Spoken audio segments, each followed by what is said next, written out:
This video will show you how to use a force copy link to force a copy of a Google Doc, Google Drawing, or Google Slide presentation to your students.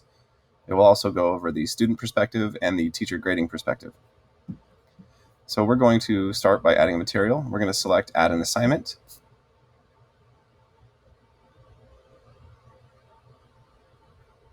And we'll go ahead and give it a title. Go ahead and fill out any of the due dates categories as you normally would. And now we're going to provide a link to the assignment in the students. This is an alternative to using the Google Drive Assignments app. So you'll give the description of the assignment of some kind. You'd put directions here, and then you would simply put a link to the assignment in the description box. Something maybe like click here for your assignment. Once we're at this point, we're ready to go find the assignment in our Google Drive. Go back to your Google Drive, go ahead and search by name or however you want to search to find the assignment. Once you find the assignment, let's say that this is my lesson 1 assignment, go ahead and single click it, and you're going to click the link icon to get the link.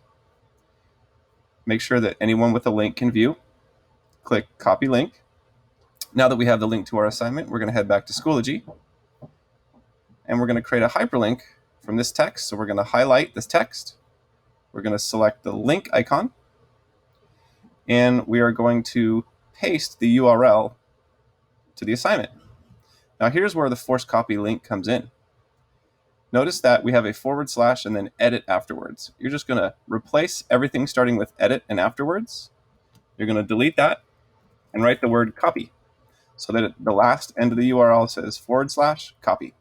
We're then going to click insert. Go ahead and save your assignment as normal. So now we've created an assignment that will force a copy to our students. You can go in and preview your assignment by clicking the assignment title. We see that here are the descriptions, and here's the link that the students will click for their assignment. Any submissions will show up over here. We'll look at this in a second. We're now going to switch to the student perspective. So I'm going to switch to student Eric Brown. I'm going to access my Schoology course, and here's my assignment. I'm going to click the title to access it, read the directions from the teacher, and it says click here for assignment. When I click here, it's going to force me to make a copy of this document. I can go ahead and click make a copy, where a fresh copy of this assignment is going to be made for the student and shared and saved in their Google Drive.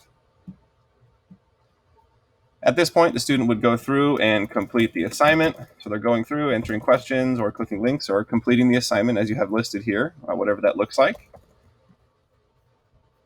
And once the student is ready to turn this assignment in, they'll go back to Schoology and they will click Submit Assignment. We are going to click Resources, and then we are going to select Apps, and then the student can search their Google Drive for the assignment. If it's the most recent assignment, it typically will show up at the very top. If not, the student can search by name for the assignment. Once they find the assignment that they want to turn in, they'll check mark it and click Import File.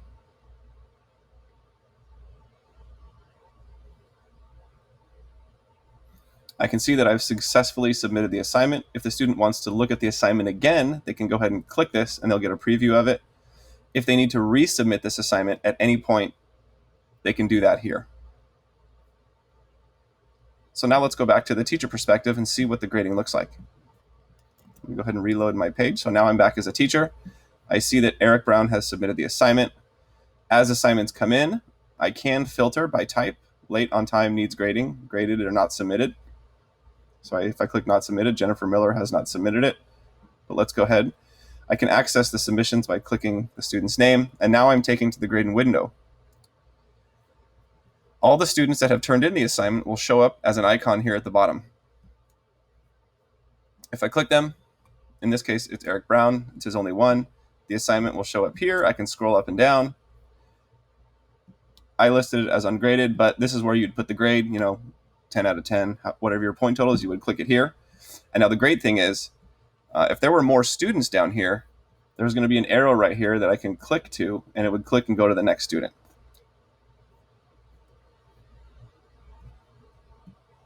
So it's much easier in this way to go through and grade the assignment, click the arrow that will show up here, It'll go to the next student, click the arrow, grade, click the arrow, grade, click the arrow, grade. That's basically the workflow of this type of assignment. If a student did resubmit, and there's two versions of the assignment, the revision would be up here. It would say revision 1, revision 2, and you could grade the revisions if you needed to.